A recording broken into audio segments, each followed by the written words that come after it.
Harsh, would you like to respond? I would just like to add one more detail, which is that what makes Harsh's work so much more fascinating is that while he is in the thick of it, in the making of a new law, he's one of the draftsmen of the communal violence bill. Actually, his more sustained and long-term work is on the ground through bodies like Aman Biradari. So, even in your actual day-to-day actions, you are covering all these layers which Shiv has described, and I do empathize with the emphasis that you're placing on the need for a kind of an anti-dereliction law, because clearly the existing laws don't seem to be adequate to make dereliction of duty by public officials in situations of mass conflict a criminal offense. But why then would we want to make that dereliction of duty a conditional issue? Why would we add a conditionality on the issue of identity there, that it is dereliction of duty particularly focused on when some minority has been hurt? Because as we all know, we are a nation of multiple minorities, and in fact the most bizarre aspect of communal violence is that for the purpose of that violent spell, those identities of multiple identities, each of which in many ways is a minority, get blurred, and segments of people feel that they are in a huge block. So given that reality, would we not be better off by creating a more, I mean, I'm not just focusing on the state aspect of it, and we'll go back to the other issues, punishing dereliction across the board? You know, this has been the strongest criticism of the draft bill that we came up with. Why does it say that it defines minority, scheduled castes and scheduled tribes and gives them special protections? People have sort of caricatured that as if we are saying that a Muslim cannot attack a Hindu, or that if a Muslim attacks a Hindu, it is not a crime. It doesn't say that at all. It simply says that state bias acts against people of minorities when there is mass violence. It acts against scheduled castes and scheduled tribes when there is mass violence. The normal law of the land and the normal procedures of the land, the normal institutions of the land will deal with ensuring greater justice when somebody from the majority community is attacked and affected. Those same institutions and laws break down when somebody who is scheduled caste, scheduled tribe, or a minority, which is a religious minority, or sitting in Bombay, it could be the UP and Bihar bhaiyas, when they are attacked, etc. They would not expect, when they go to a thana and say, I was attacked, they will not get the same response as, say, a Maharashtrian who goes and says that I was attacked by somebody from UP. That is why you need a special protection law. That's been our premise. And if you equalize it, then it will be, you know, say in a situation like Gujarat, somebody like Rahul Sharma, if his act of protecting the minorities, the state will then be free to say that no, he acted against the interests of the majority community, and the majority community then files and they're extremely effective. So the law will not give the protections and correct the bias that we seek to correct. That has really been our premise.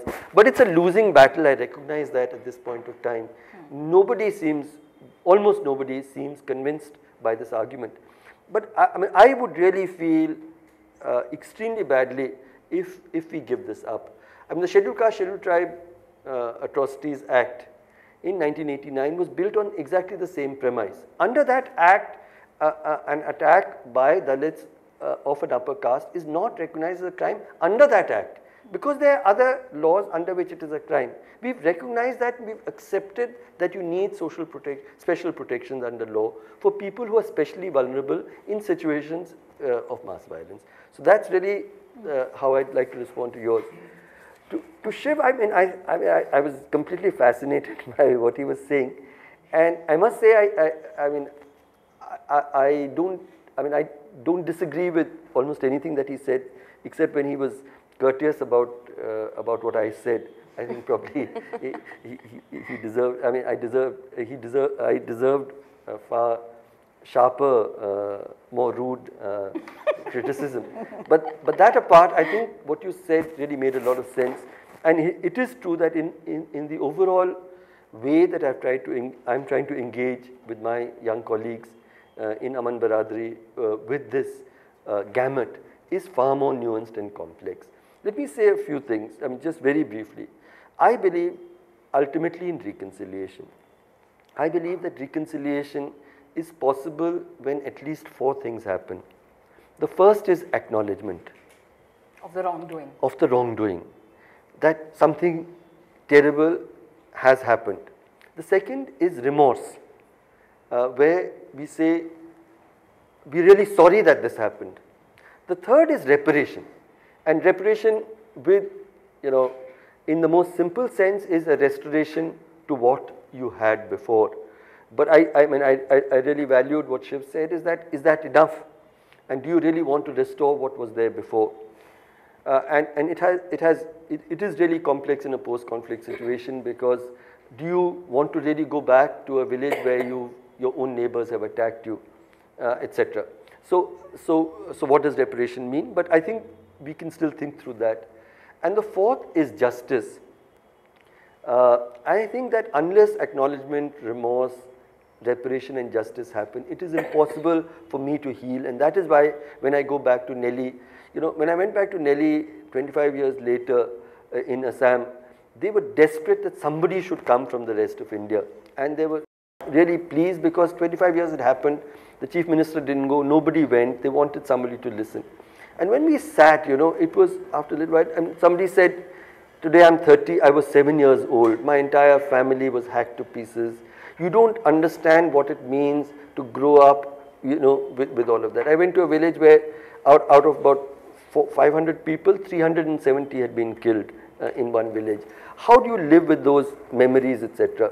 So, going back to these places, in my long conversations and especially in Gujarat, I felt that it is the failure of all of these 4. Why the state is important is, say in Gujarat, is where it can lead this process. It can acknowledge, it can express remorse, we are sorry for what happened. It can, extend reparation to the extent that a state can extend reparation. And it can ensure that the process of justice happens. Gujarat is an extreme example where the state ensured not only that these 4 don't happen, but the exact opposite was achieved. So instead of acknowledgement, you have denial. Instead of remorse, you have, a celebration. Modi's Gaurav Yatra, and to this day, whatever he might say, he celebrates that violence. Instead of reparation, there is economic boycott. The state has been extremely reluctant to do anything. And instead of justice, there is a systematic process of continued subversion. And it's not just the state that has done it. What is terrifying is that the whole society has internalized it. Now let me just talk about boycott. To me, what happened in 2002 is far less frightening than what has happened in these 10 years since. You go into a village now where violence happened. Many villages, the Muslims have not been able to return at all. They've despaired of ever being able to return. Their whole, boards put up saying this is a Hindu village, very proudly that there's not a single Muslim left in this village. If you go back, the terms are very clearly laid down that you will live separately, the sound of your azan should not be heard, nobody will trade with you, no one will come to your weddings, etc., etc.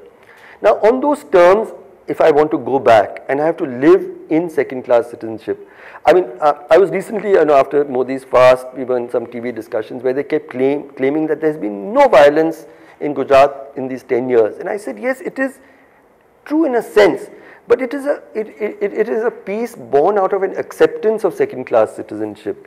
And that is not an acceptable piece. It's like asking a wife to go back to a husband who beats her. By not protesting, it will be a peaceful house. In one way, it will be a house full of muffled violence seen in another way. And I think therefore a far more complex range of things need to be done. It needs to be done, but I still believe that I can hold my state accountable. The state must do the right thing, and society I will try to organize in other ways. I can't legislate for society. I could not legislate that, I could legislate that you cannot allow the Dalit, you cannot stop the Dalit from drinking. I could not legislate that you must also drink. That is the difference. And but just as an example of agreeing with Shiv, two things that I thought would have been really wonderful. In the first year after the violence, in Godhra itself, we said that let us try to rebuild people's houses. But there was just an idea that suppose we just say that some NGOs come in with money because the state wasn't coming in, and we've rebuilt houses can be one thing. I just made a plea saying that we will provide materials in only those villages where Hindus and Muslims agree to jointly do Shramdan to rebuild the house. And you will not believe it that in the epicenter, which was Godhra, the Panchmahals district, 80 villages, we had Hindus and Muslims who came forward and said they would jointly rebuild. And हम लोग कुछ थोड़ा सा फिल्मी, but we used to say कि जहाँ हिंदू और मुसलमान दोनों का पसीना किसी घर में गिरा है, उस घर को दोबारा तोड़ना बहुत मुश्किल होगा. And it was it was that process. So it was not, if the state had just provided the money, I agree that it would not have healed. But because society was engaged in this very complex way, and I'll just give one story out of that. I was going around those villages, I remember, and one day I was seeing that that they had actually decided to also in that process rebuild a Hindu widow's house. So what they said that they were old couple, the husband died, they were so poor that the widow pulled down her house and used that as cremation material, and there was no, and she had no house. And the people of that village said, while we are rebuilding the riot victims, we'll also build the house for this woman. And I saw this Muslim boy with a skull cap, etc., and he was working, hot summer day. And I just went to him and I said, why are you doing this? And he said that, I was in so much despair after the violence. My house was broken down, my family had attacked me, etc.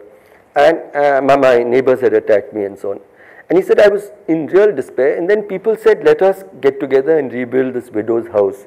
And he said, I'm feeling so happy doing this together with my neighbors. And finally he said, I thank you for giving me this opportunity. And I was really wondering to myself that he's thanking me for the opportunity to rebuild a widow's house a few months after a Hindu widow's house after the Hindus attacked him in the hot summer sun. And it's an extraordinary thing, and that's why I talked about civilization. And I do believe that that is going to be what counters hate.